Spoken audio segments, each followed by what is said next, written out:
서울 아파트 매매 가격과 전셋값이 계속 상승하고 있습니다. 집값이 오르자 주택담보대출도 급증하고 있고요. 최상욱 커넥티드 그라운드 대표와 부동산 시장 진단해 보겠습니다. 어서 오십시오. 안녕하세요. 예. 자, 전셋값, 집값 계속 오르고 있다. 이 현상 자체는 맞는 거죠? 대표님 네. 보시기에? 예. 수치로 전세 시세도 그렇고 매매 시세도 그렇고 주간 기준으로 0.2%대 그 상승을 보이는 게 서울 지역인데요. 예. 전국으로는 뭐 지방권이 하락세를 보이고 있어서 전체 지표로는 뭐 그렇게 크지 않다고 느껴질 수 있지만 예. 서울 지역 같은 경우에는 거의 4년 만에 최고 상승률 보일 정도로 큰 폭으로 상승하고 있습니다. 서울인가요? 수도권인가요? 서울이요. 서울이요. 네네.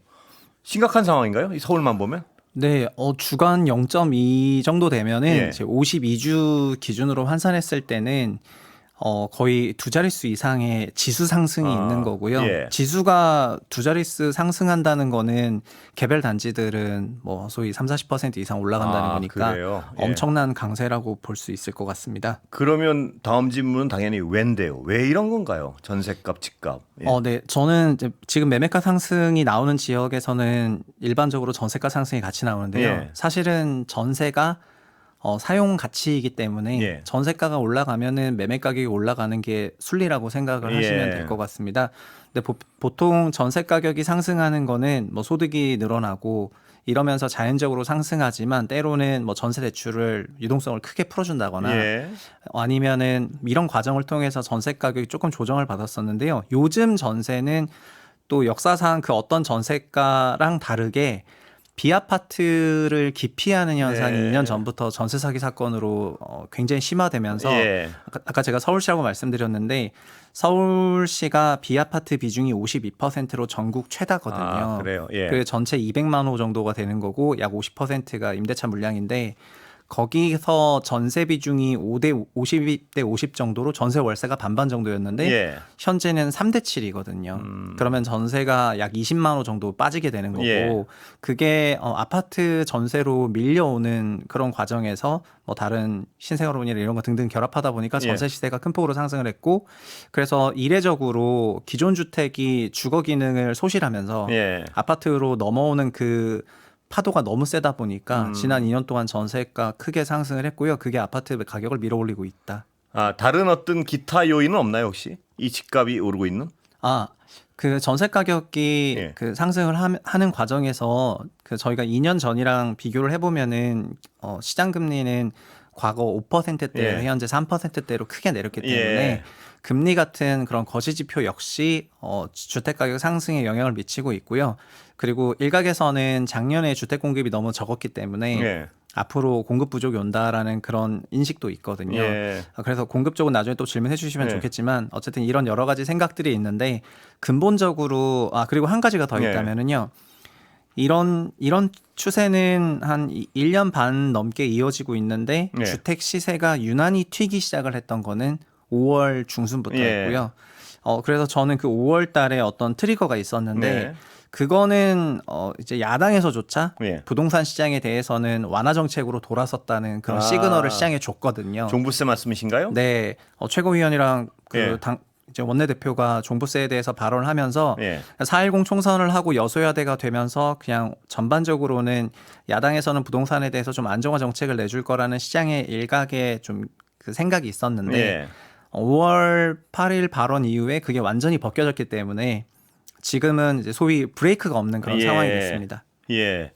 그렇다면 이게 안 그래도 지금 집값이 싼 가격이 아니지 않습니까? 전셋값도 그렇고. 네. 이걸 이대로 놔두면 굉장히 큰 사회적 문제가 발생할 것 같은데 정책은 어떻습니까? 정부의 지금 방향은 정책 방향은? 네, 정부는 전세가 강세의 원인을 뭐 국토부 장관이랑 주택토지실장이 예. 그 언론과 인터뷰하거나 실제 대책을 내는 걸 보면은 예. 어떤 생각을 하는지 알 수가 있습니다. 예. 주택토지실장 같은 경우에는 비주택의 기피 현상으로 인해서 전세 강세가 난다는 걸 인정하고 예. 있고요. 그리고 국토부 장관 같은 경우에는 이번 달에 9개월 만에 그래서 관계장관 회의가 열렸습니다. 예. 이제 주간으로 0.2씩 오르는 거는 뭐 당장 모여서 대책 내야 되는 그런 타이밍인데 예. 근데 다만 이거에 대한 해법으로 냈던 거는 3기 신도시 공급해서 수량 예. 마치겠다. 예. 이러면서 장기적인 그런 수급 밸런스 쪽에 정책을 조금 냈고요. 예. 그리고 단기적으로는 매입 임대주택이라고 해서 예. 이제 매입 임대주택을 하게 되면은 민간 비주택 임대 시장의 기피 현상을 어느 정도 커버할 수가 있는데 예. 다만 그 숫자가 2년간 8만 호 하려고 했었다가 6월 달에 12만 호로 4만 호 늘렸고 이번 7월에 13만 호로 다시 1만 호 늘렸거든요. 예.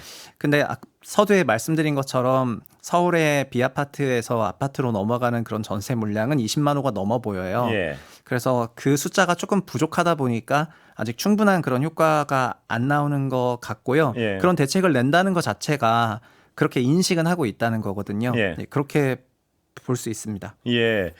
그렇다면 이 비아파트에 대한 거는 불안감 때문에 그렇겠죠, 당연히 사람들이 그걸 수요가 없어진 거는. 네, 22년 하반기부터 금리가 상승하면서 전세가에 크게 하락을 했고요. 임대인이 임차인에게 전세금을 돌려주지 못하는 전세보증금 미반환이 그때부터 폭증했는데 그 중에 이제 일부는 사기 사건들로 예. 다 이제 전세 사기요. 되면서 예.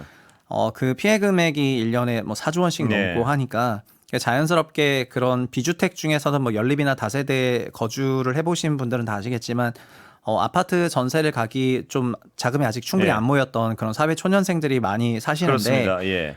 그 세대들이 이제 이런 피해를 집중적으로 받다 보니까 예. 자연스럽게 비아파트 기피가 굉장히 빠른 시간으로 퍼지게 되면서 작년부터 그 주택의 매매 동향을 국토부가 매월 발표하고 있는데요. 그 동향을 보면은 월세와 전세의 비중이 나옵니다. 예. 그런데 아파트에서는 전세 비중이 조금 이제 밀어 올라가고 예.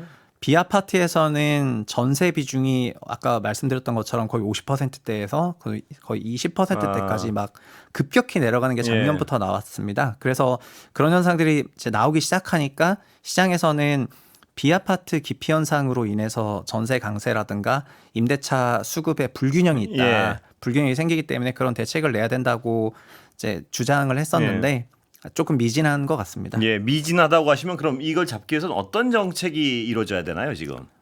두 가지인데요. 예. 그 비아파트가 있는데도 지금 공실화되고 있어서요. 그렇죠. 예. 그래서 아까 서울이 아파트 기준 0.2% 오르다고 말씀드렸는데 연립과 다세대 시세는 서울에서도 마이너스입니다. 예. 그러니까 서울이라고 다 오르는 것이 아니고 비아파트는 완전히 네. 예. 비아파트 시장을 소위 이제 눌러가면서 그 힘이 이제 아파트로 갔다고 예. 말씀드릴 수가 있을 것 같고요. 뭐 최고가 아파트는 다른 예. 얘기고요. 그렇기 때문에 기존에 있었던 비아파트 시장에 대한 전세 기능을 살려야 되는데 예. 그러려면은 지금 전세 시장 같은 이런 비아파트 전세 시장 같은 경우에는 건설형 주택임대 사업자라든가 이런 제도들이 여전히 있고 그리고 전세를 들어갈 때 불안하니까 전세 보증 보험을 가입을 예. 하는데 공시 가격이 내려가고 평가 가격이 내려가다 보니까 전세 보증 보험에서 전부 탈락을 하게 되면서 예. 자연스럽게 임차인이 그 전세 제도를 믿지 못하는 이제 그런 상태가 됐고요. 예. 그래서 근본적으로 해법은 그걸 믿게 해줘야 되는데 그렇겠죠. 예. 근데 그 방법론적인 측면에 있어서는 정부가 선택한 거는 부동산원을 통해서 공시가격을 재조정하는 건 공시가 1년에 한 번 나오니까 그건 어렵고 예. 그냥 공시가격에 이상이 있다고 느끼는 임대인은 이의 신청을 하면은 예. 부동산원이 지정한 감정평가사를 통해서 이제 다시 정가를 한번 재판단해 보겠다고 얘기를 하는 건데요.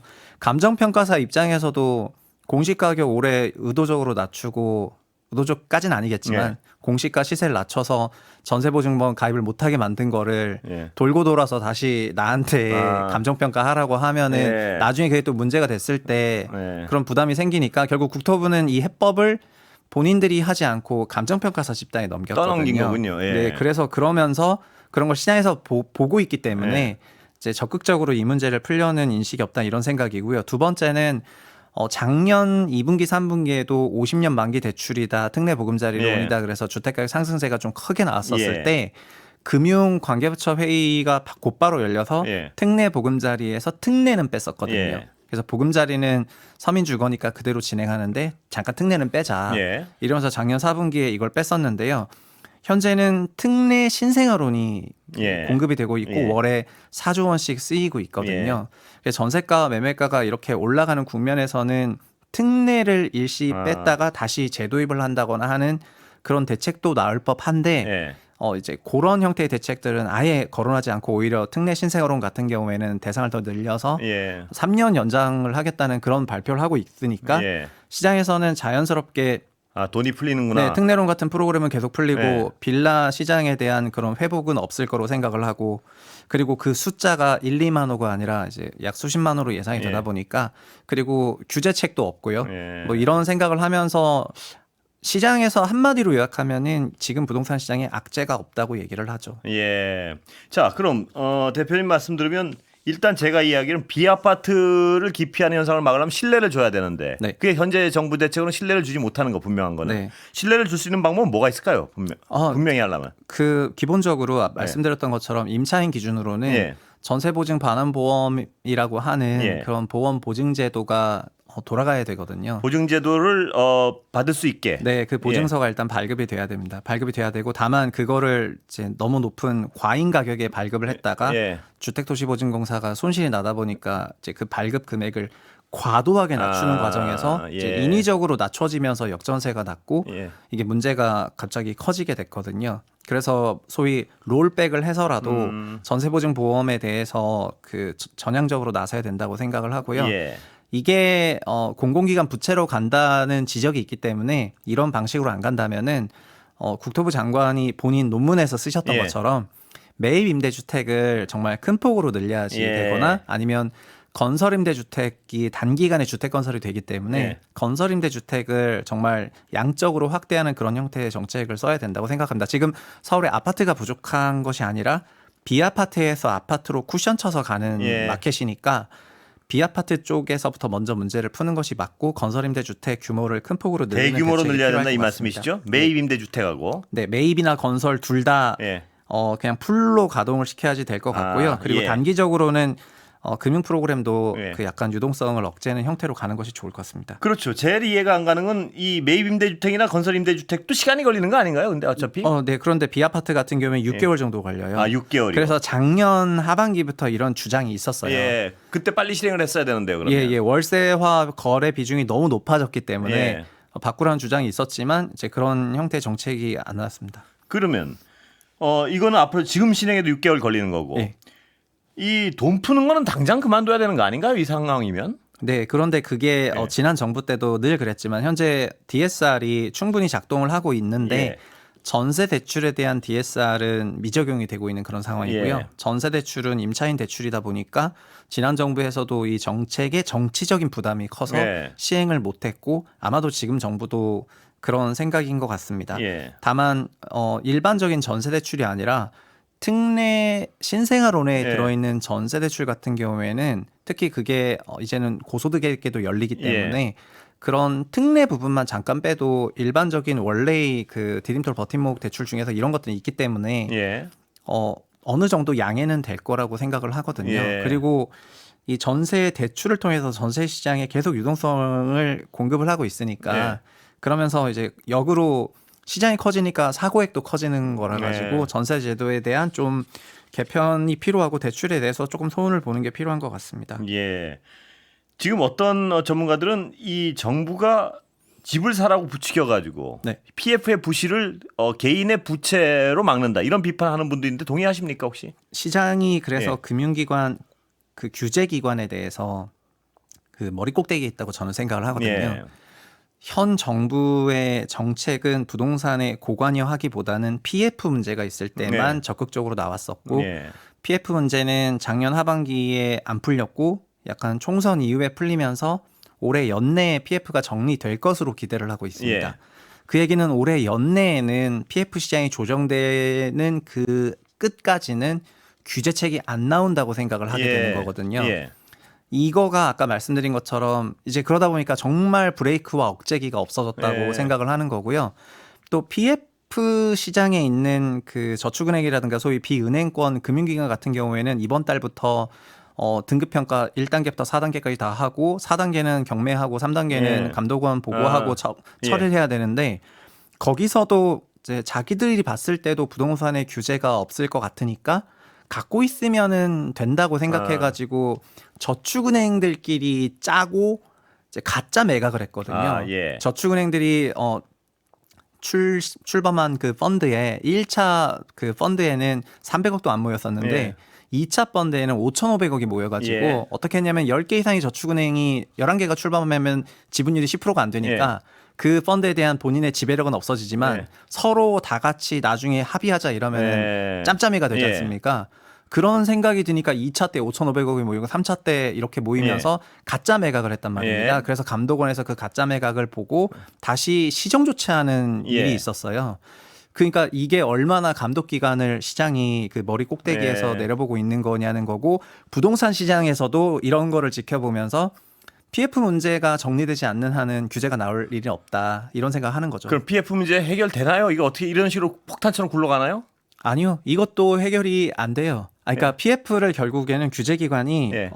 좀 지금보다는 더 빠른 속도로 예. 정리하도록 독려해야지 된다 생각하고요.